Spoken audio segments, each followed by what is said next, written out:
Pakistan and Afghanistan యుద్ధం వల్ల ఈరోజు వందల మంది చనిపోయారు. అక్కడ కాబూల్లో జరిగిన ఎయిర్ స్ట్రైక్స్ వల్ల ఈరోజు దాదాపు 400 మంది చనిపోయారు. ఇప్పుడు ఈ కాన్ఫ్లిక్ట్ లో సడన్ గా చైనా ఎంట్రీ ఇచ్చింది. రీసెంట్ గా పాకిస్తాన్ మిలిటరీ ఆపరేషన్ గజాబ్ అని చెప్పి స్టార్ట్ చేసింది. ఆపరేషన్ లో పాకిస్తాన్ మిలిటరీ ఆఫ్ఘనిస్తాన్ క్యాపిటల్ కాబూల్ దగ్గర కొన్ని ఎయిర్ స్ట్రైక్స్ కండక్ట్ చేసింది.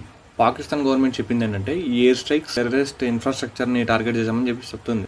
ఆఫ్ఘనిస్తాన్ లో మిలిటెంట్స్ దాక్కుని పాకిస్తాన్ మీద అటాక్స్ ప్లాన్ చేస్తున్నారని చెప్పేసి చెప్తుంది పాకిస్తాన్ ఇవాళ.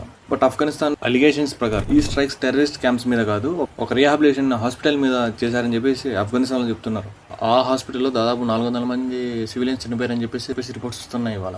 కానీ పాకిస్తాన్ మాత్రం దీనికి స్ట్రాంగ్ గా ఖండించింది ఇవాళ.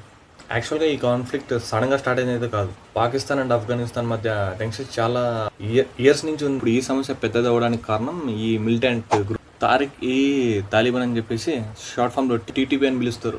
ఈ గ్రూప్ పాకిస్తాన్ గవర్నమెంట్ కి అగెనిస్ట్ గా పనిచేస్తుంది. పాకిస్తాన్ లో జరిగే టెర్రర్ అటాక్స్ కి రెస్పాన్సిబుల్ అని చెప్పేసి చెప్తూ ఉంటారు ఈ టీటీపీ గ్రూప్. మేజర్ ఇష్యూ ఏంటంటే Pakistan and Afghanistan border issue. ఈ బార్డర్ ని దురంద్ లైన్ అని చెప్పేసి పిలుస్తారు. ఇది అండ్ ఈ బార్డర్ లైన్ కాదు 1893 బ్రిటిషర్స్ టైం నుంచి ఉంది. పాకిస్తాన్ ఈ బార్డర్ ని అఫీషియల్ గా యాక్సెప్ట్ చేసినా కూడా ఆఫ్ఘనిస్తాన్ మాత్రం దీన్ని యాక్సెప్ట్ చేయలేదు ఇప్పటికి కూడా. అందుకే ఇప్పటికి కూడా ఈ బార్డర్ వద్ద ఫ్రీక్వెంట్ క్లాషెస్ జరుగుతూ ఉంటాయి. అండ్ ఇప్పుడు మెయిన్ క్వశ్చన్ ఏంటంటే వీళ్ళిద్దరి మధ్యలోకి చైనా ఎందుకు ఇన్వాల్వ్ అయిందని చెప్పేసి.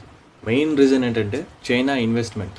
చైనా పాకిస్తాన్ లో చాలా పెద్ద ఎకనామిక్ ప్రాజెక్ట్ చేస్తుంది ఇవాళ. చైనా పాకిస్తాన్ ఎకనామిక్ కారిడార్ అని చెప్పేసి సిపిఈసి అని పిలుస్తారు షార్ట్ ఫామ్ లో. ఈ project value almost $65 billion.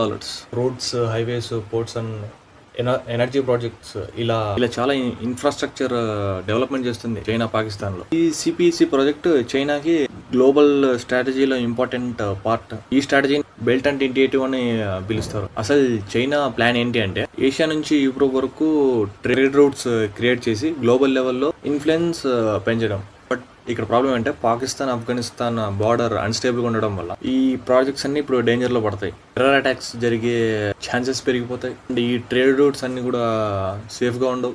So చైనాకి ఈ ప్లేస్ అండ్ ఈ రూట్ చాలా ఇంపార్టెంట్. అండ్ ఆఫ్ఘనిస్తాన్ లో అన్టేప్డ్ మినరల్ వెల్త్ ఆల్మోస్ట్ $1 trillion ఉంటాయని చెప్పేసి ఎక్స్పర్ట్స్ ఎస్టిమేట్ చేసి చెప్తున్నారు ఇవాళ. Lithium, copper and rare earth metals ఇలాంటి వాల్యుబుల్ రిసోర్సెస్ అన్ని కూడా అక్కడ ఉన్నాయని చెప్పేసి చెప్తున్నారు ఇవాళ. ఫ్యూచర్ లో చైనా ఈ మినరల్స్ ని యాక్సెస్ చేయాలి అంటే ఆఫ్ఘనిస్తాన్ స్టేబుల్ గా ఉండాలి. సో ఈ రీజన్ వల్ల చైనా డిప్లొమాటిక్ గా యాక్టివ్ అయింది ఇవాళ. కింద కనబడుతున్న సబ్స్క్రైబ్ బటన్ నొక్కి పెట్టేసుకోండి.